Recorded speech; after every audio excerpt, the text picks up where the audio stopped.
The hallmark of a successful meeting, or maybe even an event, or maybe even a webinar, is often determined by the amount and level of participant engagement.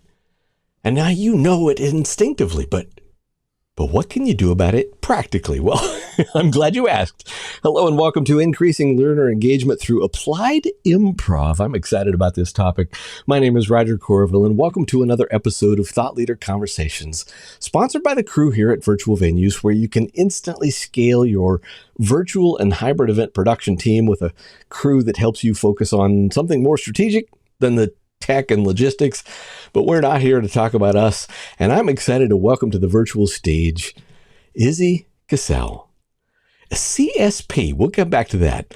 As an organizational alchemist, Izzy helps individuals and organizations transform thinking from commonplace to extraordinary, and through his various means of doing that, keynotes, trainings, coaching, facilitated sessions, he offers imaginative and intuitive and immediately useful insights and programs, skilled at delivering meaningful material in a way that makes participants enjoy their time with him. Now, Izzy is internationally known and was one of the very first to use improv theater concepts as tools for personal and organizational learning.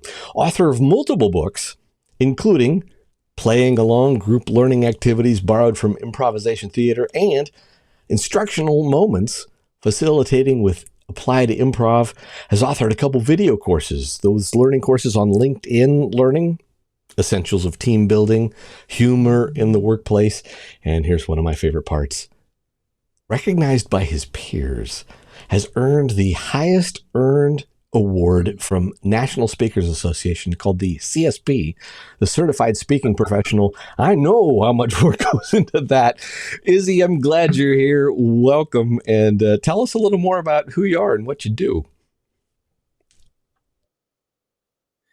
Well, who I am is, I guess I've been a facilitator most of my life, but my path started as a teacher in New York City, where I'm from, a special ed teacher. I went on to teach in college, and I never really was happy there. What I always wanted to be was a stand-up comedian. So I actually studied stand-up comedy in New York. I became a stand-up comedian. Um, as I learned about comedy, what I learned was that humor was predictable in a way that it's structured. So, for example, when you're listening to a joke or you're hearing a story, you know the order is there's the setup, there's the situation, there's the first, eventually there's the punchline. And when you as the audience are sort of, okay, I'm following along. So that was an insight to me about that humor is not random, it's structured. And the performance of it as a comedian or a performer is how you deliver it to the audience. As I was starting to teach comedy and writing at UMass Amherst, I also was in an improv group, many of them actually. And I saw that improv really brought my body into the situation where the comedy was my head and my sense of humor. But improv was harder for me than comedy. So what I realized, again, I was teaching this class at UMass to business people about humor in the workplace. And they go, I don't want to be a comedian, but I do want to bring some lightness to my office, to some stress management to my team. And they started bringing me in to speak at keynotes. And that's how I became a keynote speaker. And then they wanted longer programs. I needed engaging activities. And for some reason, I started bringing improv games in. I learned how to be a facilitator, and boom, that's where all this came together, where I learned that the activities that people use with a guide to reflection on how we play is very helpful to changing the situation. Mm. I'm just going to say, I love that.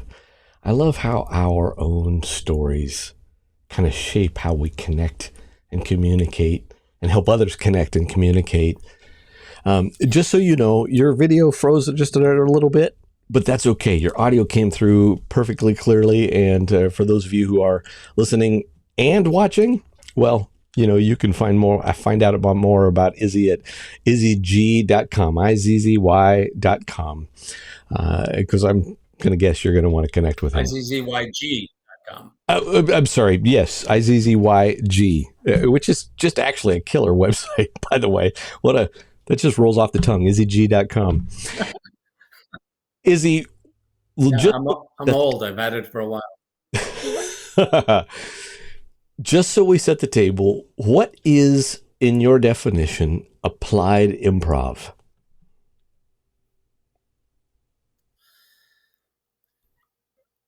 A lot of people have seen improv and they have reactions to it. Oh, they're funny, they're spontaneous, they're so creative, they come up with things that we can't imagine. And then when I ask people, do you see yourself up there? Many people say, no, I can't. Why not? I don't think fast enough. I'm too afraid to be on stage. I don't want to make mistakes. They have a skill I don't have. And what I learned from doing comedy and improv is that the skill is essentially a practice. And with improv, the practice is doing the game over and over again so that you are not thinking about it, but you're just being it. Applied improv brings facilitation and improv theater together. So whatever the game is followed by a question of, what was that like for you? How did you achieve that? What were you thinking about? Was there something surprising? And the secret, Roger, and one of the things I've learned from doing this for over 25 years, for adults, the way we play is the way we are in situations of similar emotional content. For some reason, when we're asked about how we play, we're honest. Oh, yeah, I'm a control freak. Oh, yeah, I'm competitive. Yeah, I always want to win. I can't just relax. We do this in a way we wouldn't do this with somebody in a job interview. Say, well, how are you in playing? Oh, I'm a team player. I'm ready to go in anytime. You say what people want you to say.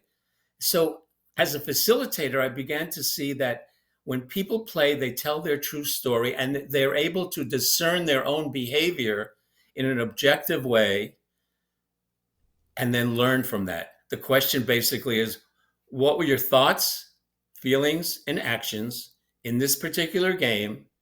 How did it turn out? Would you do anything differently next time? That's a pretty deep and engaging approach. Yeah, and isn't that the very basis of transformation, beginning with self-awareness like that? Objective self-awareness without judgment. That's why I call it discernment, not judgment. So when you take that and apply it to the variety of ways that might touch down in a corporate communication environment, right? Online or off, meetings, events, individual communications. How does that work to increase engagement? Yeah.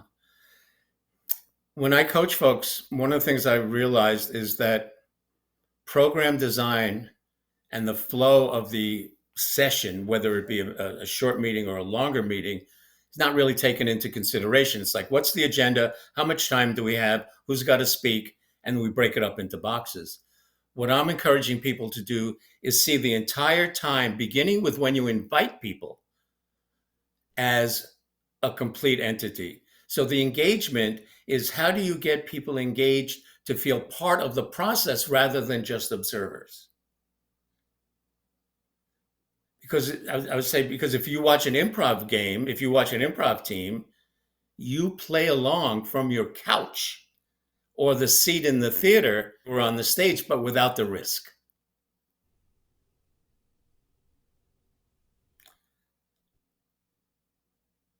That's the secret. I love that. I'll tell you why. In events, let's separate meetings and events.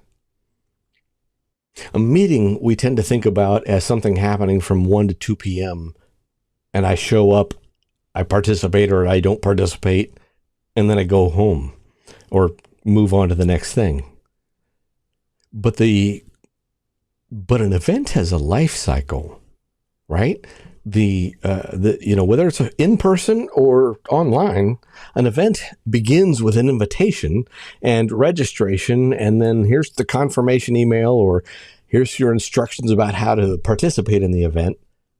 And then there's the event, and then there's even after the event, which is a crucial element of what at least to hear, and for those of us in the hybrid, the virtual events business, that we look at, because you're engaging people over multiple points on a timeline that's different than a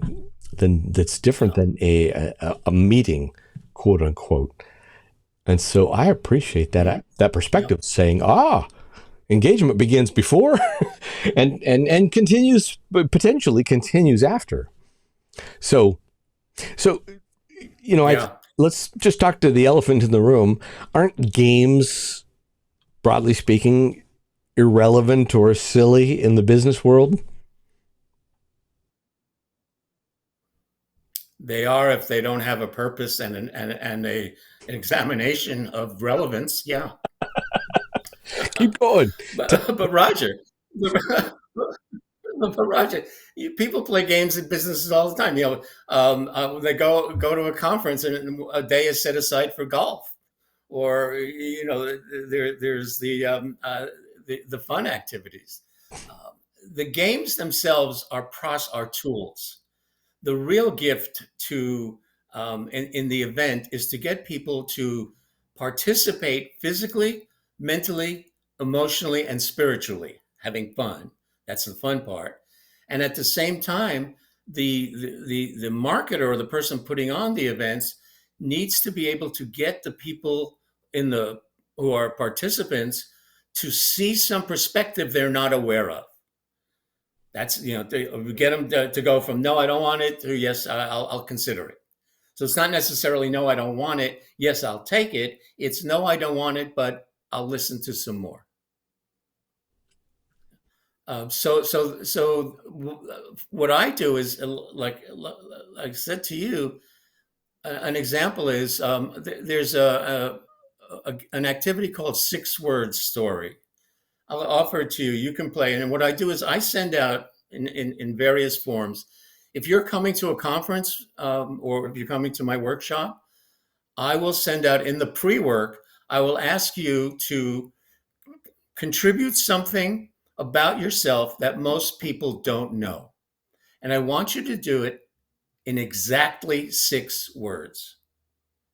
Write it down. And when you come to the meeting, just bring with you. Or if we're virtual, one of the things you could do with this is a great activity for people who come in at different times. You know how frustrating it is? You come on time and you're waiting for the people and you don't know what to do. So you'll check in your email and stuff like that. So you come to my workshop, and if you haven't done it already, I'll say, write out something in 6 words. It's something about you that most people don't know. And then when everybody's together, we put it in the chat. And what you get to see in the chat is, let's do yours, and then I'll do mine. Roger, tell me something about yourself in exactly 6 words that most people don't know. Since I haven't done this in advance, we're going to hope this is about 6 words. Will die with a book in his hands. Nope, that's not 6 words, but I could probably figure it out, kind of like writing a haiku. Make it 6 words. Make it 6 words. I want you to edit and change it if you have to. Okay, good. All right, we're on. I'm on the X. All right, we're on we're on the spot right now, live in improv. Dies with book in his hands. Okay, there's 6 words. Dies with book in his hand. 6 words, yeah.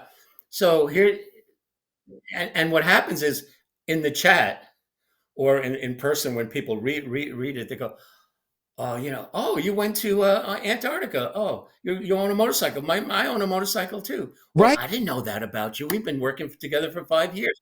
I didn't know that about you. I didn't know you like to read so much. So the engagement, the mentality of the engagement is now, people think about it beforehand. So they're engaged. I got to do this for tomorrow. I don't know what to do. I'm just, this is 8 words, but they want 6, so I'll change it.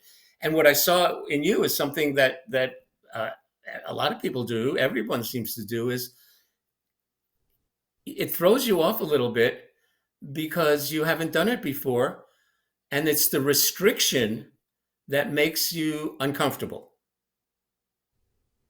And Which, yet, restriction is the seed to creativity.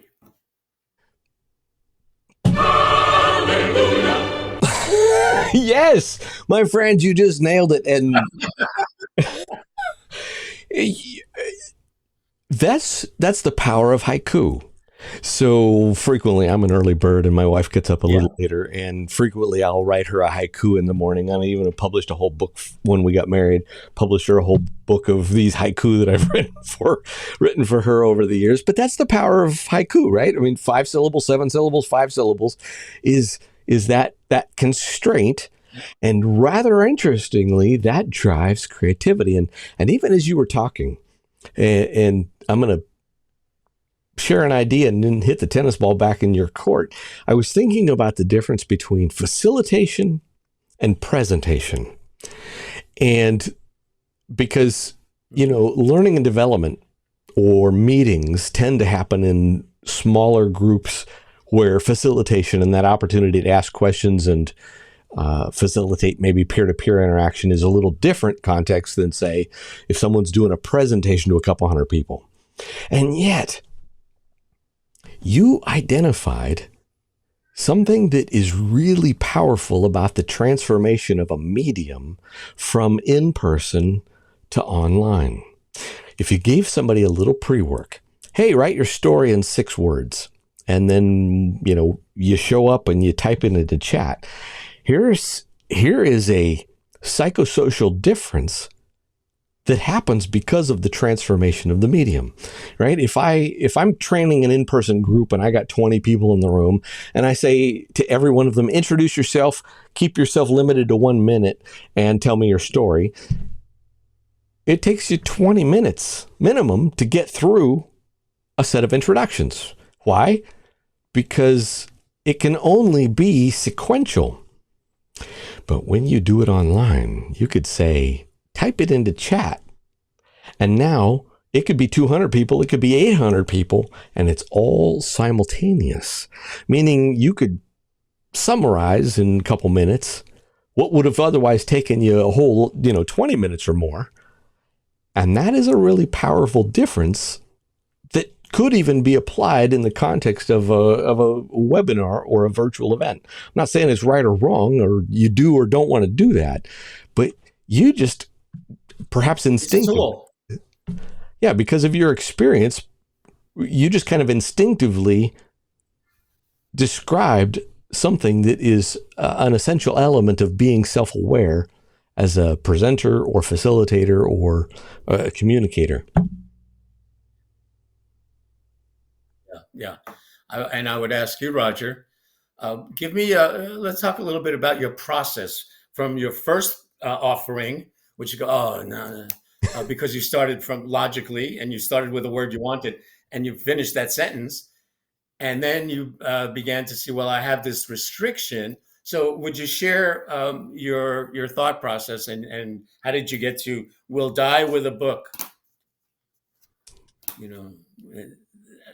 What went through your head and what did you change? I wondered if you might put me on the spot with some form of an improv kind of thing. You asked me a question. I did not anticipate the question, which is probably part of the beauty of the process. I did not anticipate the question. And yet I think I thought of a phrase that I used, I don't know, my Facebook profile or something, which kind of describes who I am. I mean, I'm midlife. And I'm in the thesis phase of my doctorate. I'm continuing to move forward to the very next thing. And interestingly, I'm almost looking beyond my doctorate. And my wife will tell you that I've said this 100 times in the last week. I'm looking forward to a day when I can read what I want to read as opposed to what I need to read for my schooling efforts. And so will die with a book in his hands represents the fact that I have a stack of books that I want to get to that will probably outlive me. Yeah. And that makes sense. My next question would be, okay, will die with a book in his hands is 8 words.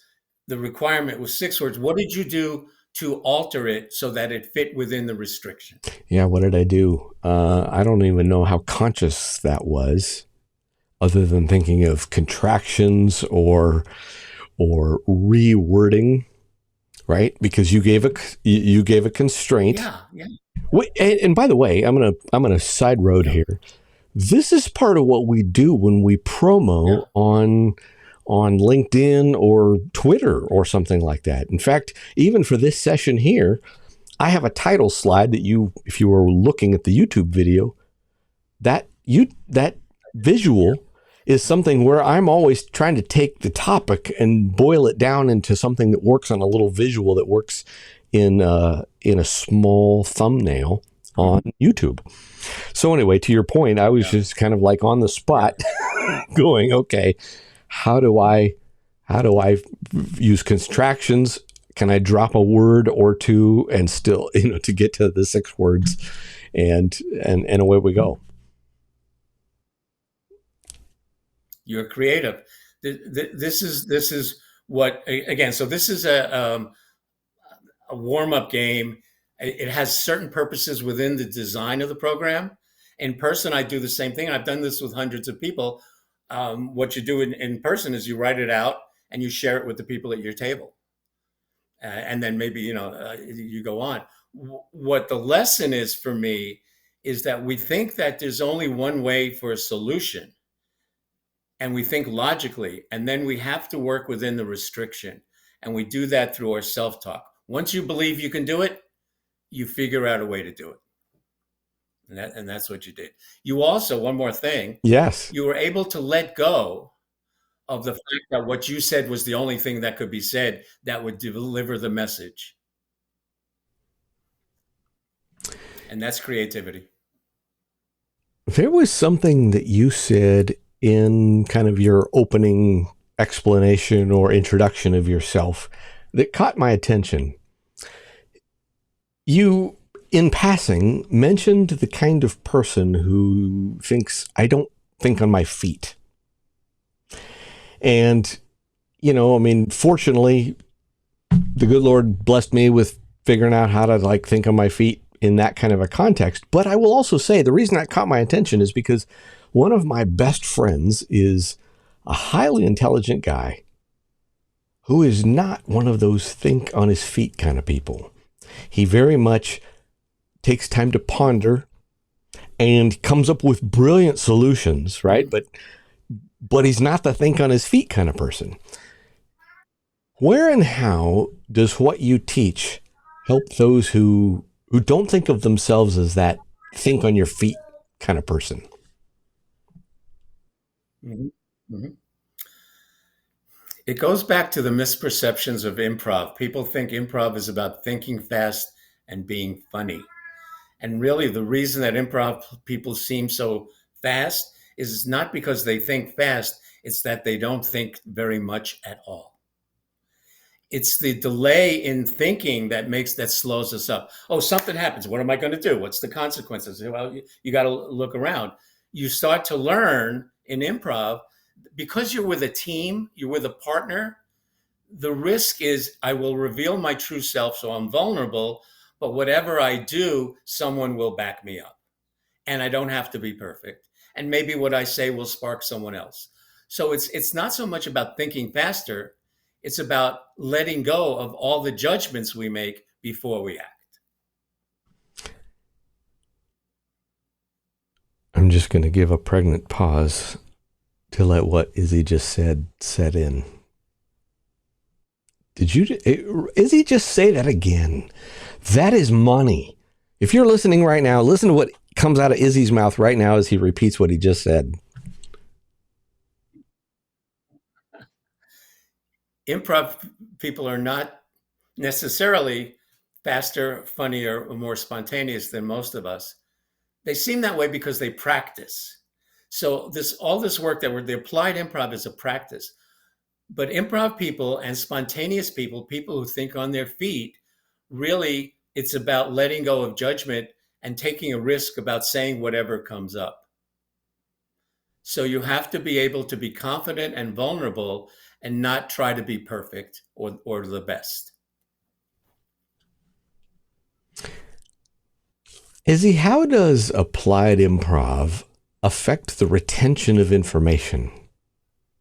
And to be fair, this could be an out of left field kind of question, but when we think about the nature of people not only remembering what we said or remembering the key point that we were trying to make, but also then maybe experiencing transformation and taking action thereafter, how does applied improv affect retention of information to rather, relative to other types of training?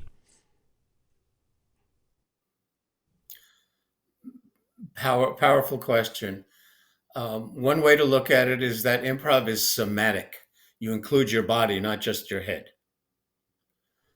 So when I ask you to write it down, there's something that is going to stay there.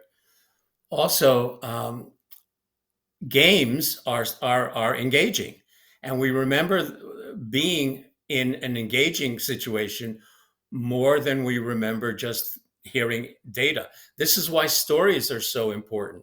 People understand and remember stories a lot better than they remember data, because the brain works on cause and effect, and stories are simply cause and effect. Once upon a time, this happened, and then this happened, and because of that, this happened, and well, we went out there. Data is just boom, boom, boom, boom, and people have to try to either understand it or not.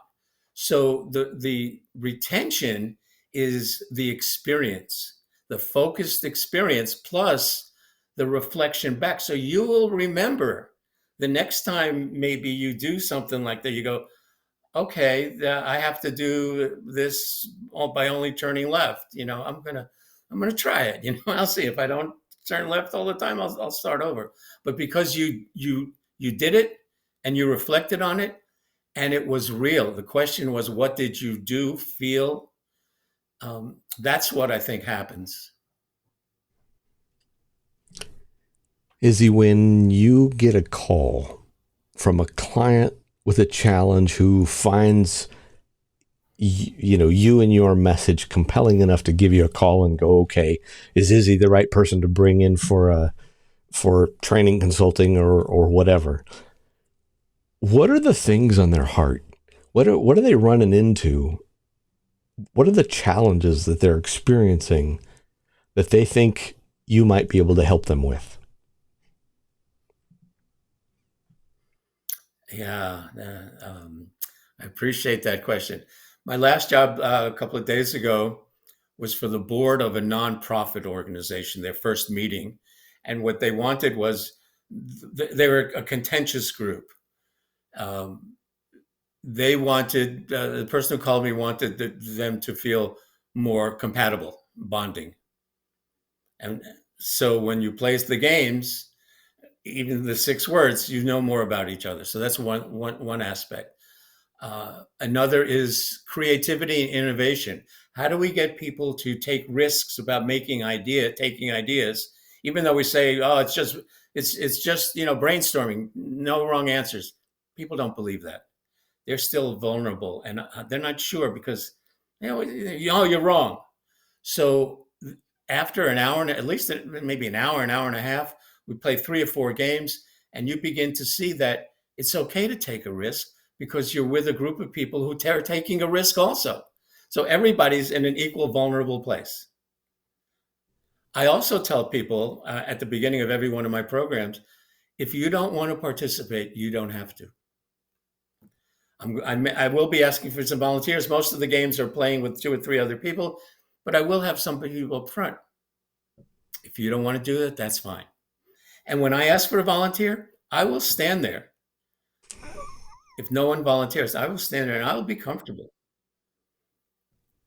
And eventually somebody will come up. Right. The group I did the last one was a human resource group.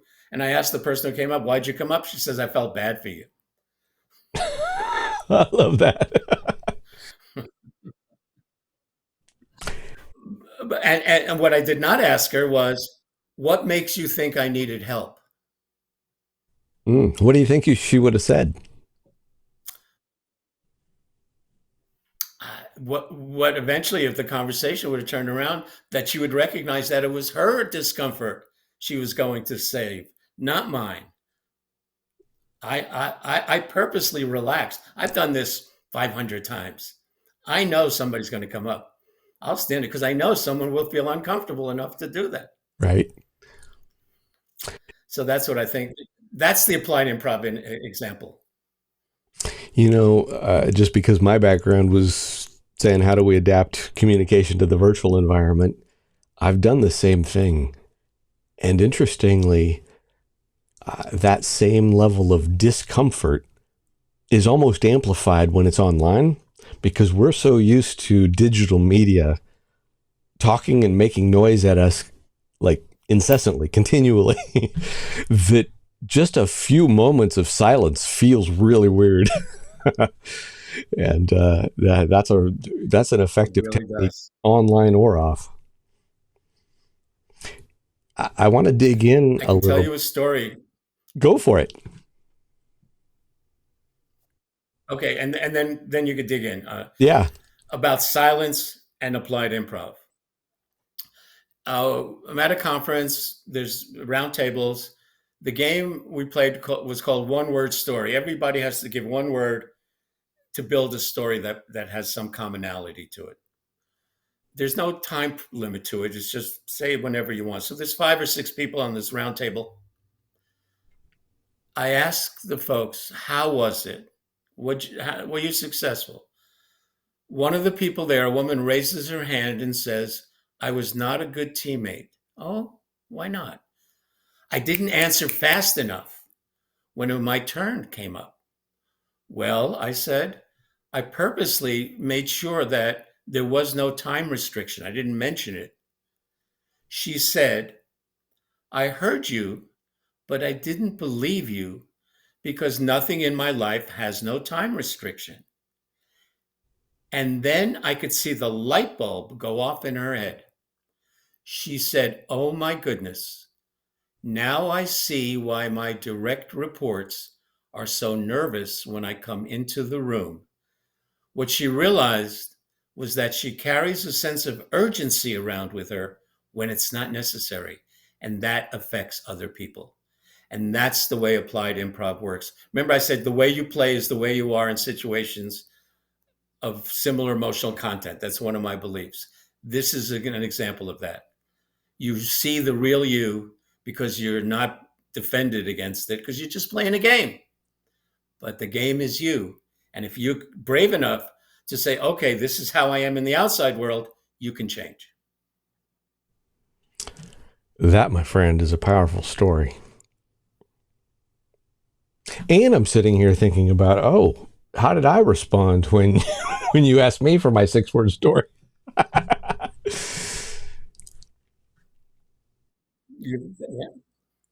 You responded perfectly well for Yeah. you. It's I your way. expect you to cut me off at the knees, but I know I'm doing some self-reflection and some self-analysis, perhaps not unlike what she did.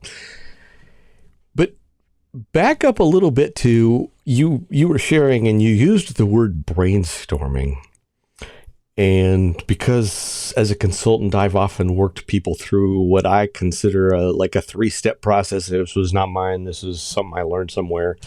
Brainstorm, analyze, synthesize. And I have been the one saying, hey, at the brainstorm level, there's nothing wrong. We just get all ideas on the table so that we can then analyze them for similarities, commonalities, or the kinds of things that lead us to then synthesize what we come up with. But at that brainstorm level, and I want to be careful not to go back and put words in your mouth, but it sounded like the example that you were giving was someone who was too quickly getting from brainstorming to analysis or something beyond that, meaning they were applying some form of judgment. Is one, am I remembering accurately what you said? And second, How are you working with folks when you're trying to get them to just have unreserved non-judgment in that process? Yeah. Yeah. Insightful question. One of the things to remember is that you could tell people that any word, anything is okay. But unless you have a culture where people feel able to be spontaneous and vulnerable and make the wrong decision, or if there's somebody in your team who's always saying that we can't do that, you know, then people are just going to hold back. My approach is to do these kinds of games, talk about them, explain how you feel, like you describe how you feel about saying things off the top of your head. And then in this case, improv games have no real world negative consequences. So you get to practice throwing stuff out there. And then you say, okay, this is not real, but now we have a real problem to figure out. Let's take what we learned about the game and just throwing things out. And I have found over and over again, just doing that little warm up exercise with one or two games gives people the culture in which they will keep their mouth shut in judgment when somebody just says something. They'll go, that's yes and. We can move on to another improv concept called yes and. Yes, you said that, and I don't get it. So let's talk a little bit more about it. Go a little more deeply into that. Talk to me about yes and. And I'll share, maybe I'll just put a constraint around it. Somebody has just been through one of your training programs, or they heard you deliver a keynote speech or something like that. And now they get back to the office the next day and they want to implement what Applied Improv has brought to the table for them. What are they going to experience? Are they going to experience some challenges? And how do they take something maybe like yes and put it into action? It's one thing to be with a room full of people who are playing the same game with the same rules and the same understanding. And I get that. I get this question because yes and is the opposite of yes but. And but is an emotional reaction with someone who has power over you, or if something is important. It's not important with your kids or at home, but if you're a boss, you come up and they go, yes, but I don't. All right, so here's the solution. Another improv lesson. Improv is a mission-driven, goal-oriented team project where each person is a various times leader and follower. And what that means is that when it's your turn, you are always in control. So if we do the yes and nobody else is doing yes and, you're still in control. And here's how it would work in an argument. Somebody comes to you and says, this is the way I think we should do it. And you go, yeah, I hear this is the way you think we should do it. And tell me how you got there. That's one. Or, yeah, I hear what you're saying. That's the approach you take. And I have a different idea. Let's examine them both. Or if you're a boss, yeah, you think that. And I'm telling you, we can't do it. So what the yes is not agreement, it's acceptance. That's a money statement right there. Yes isn't an agreement, it's acceptance. I love that, and I'll tell you why. Essentially, it's I hear you. Yes.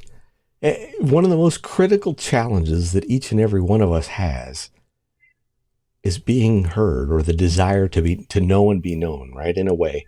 And interestingly, just a few days ago, I interviewed a young gal who was herself part of Gen Z, and her kind of speaking and work is on how to work with Gen Z employees in your workforce. And one of the critical elements that bubbled up in her research and validated in a number of ways was their desire to be heard, right? Not just do I see how what I'm doing relates to vision, mission, purpose of the organization. I want to know that I'm an entry level person. I'm frontline, but I want to know I'm making a difference. But if I open my mouth, am I heard? And what you just described of saying, you know what? Not all of your ideas, I'm going to paraphrase here, not all of your ideas are going to be right. Not all of them are going to be, implemented. But I accept you and I recognize your human dignity and integrity. And thank you for being here because you're valuable to us. And we appreciate the fact that you spoke up and said something. Is a huge, huge part of what we all needed to hear. that acceptance piece of it is really important. The other side that we learned from Applied Improv is that when it's your turn, you have control. So it could even be somebody keeps arguing with you. It could even be, yes, I understand this is really important to you and you believe that, and we have our differences. And I don't think this is a good time for us to have this conversation. Let's reschedule. The idea is that when it's your turn, you're always in control. So you don't have to make them wrong. You just have to decide what works for you. 2 questions here as we wrap up here, Izzy. Thank you so much for dropping some wisdom nuggets on us. A whole bunch of wisdom nuggets. I just got to say. I love it. I love talking to you. Yeah. Let's talk about future trends, right? The world is evolving. It's as noisy as it's ever been. Yeah. As corporate training or communication continues to evolve, maybe even especially given that we now have virtual work environments or hybrid work environments, how do you see the role of applied improv changing or growing? Well, growing is without doubt. I was last month in Prague for the International Applied Improvisation Conference. I had 200-300 people because that's what they limited at. Next year it's going to be in Florida, so people could come. It's in the summer. The movement itself is booming because it's not only about work, because it's a practice. It changes who you are, how you show up. So let's go back to the beginning where the volunteer comes up. And I asked the people in the audience, how did you feel when she volunteered? And what do you think people say, Roger? I would imagine they would acknowledge her courage or something that related to their own reason why they didn't volunteer. Is what they go. Yeah. Relief. She volunteered. Everybody else felt relief. I don't have to go. So what that tells me is that how you present yourself in front of other people or in your life, people judge you. And they judge you based not so much on what you do as how what you do makes them feel. Mm. So who you are as you pass through the world impacts people in a way you may not even realize. So to answer the question, the impact of applied improv is that it's not just about work. It's changed my relationship at home. It's changed my relationship with myself. And it's put me more in the present, which is not always easy, but that's the only place to take action is the now. I was in Prague last October. What a beautiful place. Oh. My wife never bombed.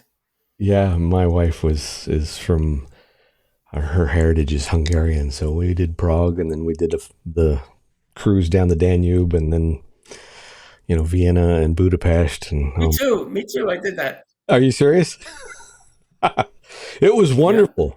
Yeah, I did. Yeah, we went from Budapest to Prague. Wow, we did Prague to Budapest. So, but yeah, what a wonderful, what a wonderful trip that was, and just met some blessed people, and what a wonderful part of the world. All right, here's my last question for you, Izzy. Yep. What question should I have asked you? Okay, Raj. What question should I have asked you that I haven't?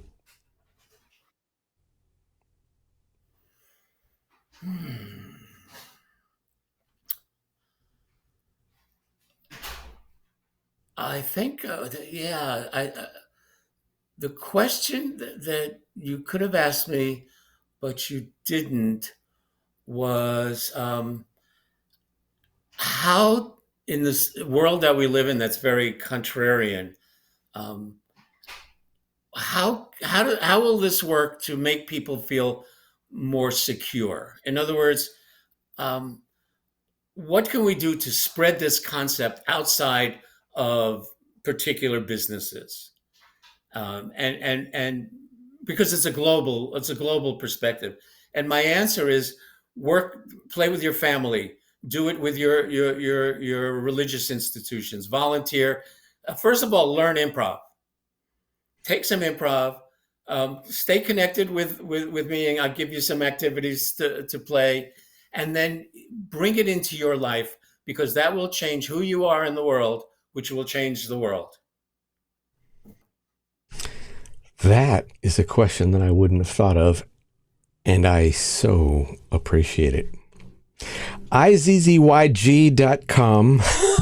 Thank you so much to Izzy Gesell for just spending a little bit of time with us. Again, if you're still listening, thank you, number one. Right. Number two, one of the things that I know about fellow CSPs is that we come from a really small world of people who see things with regard to abundance. And so I have no doubt, if you have any questions, you don't have to be an immediate client. Just reach out to Izzy. Izzy, is your website the best way to connect with you, or LinkedIn, or do you have any other preferences? Well, I think LinkedIn. I'm pretty active on LinkedIn, so reach out there, and that way we could stay connected easily. That works. And for those of you listening and or watching, what I will do is I will put the links to Izzy's website, to his LinkedIn profile, to actually even his LinkedIn or learning courses, etc., into the blog post that we embed this video in, and or any other LinkedIn posts that we put. I want to thank Izzy Gesell for dropping a whole bunch of wisdom nuggets on us today. Really appreciate you spending a little time with us, Izzy. And thank you again to our sponsor, virtualvenues.com, where you can get your virtual and hybrid event production needs met. Thank you, and we will see you on the next episode of Thought Leader Conversations.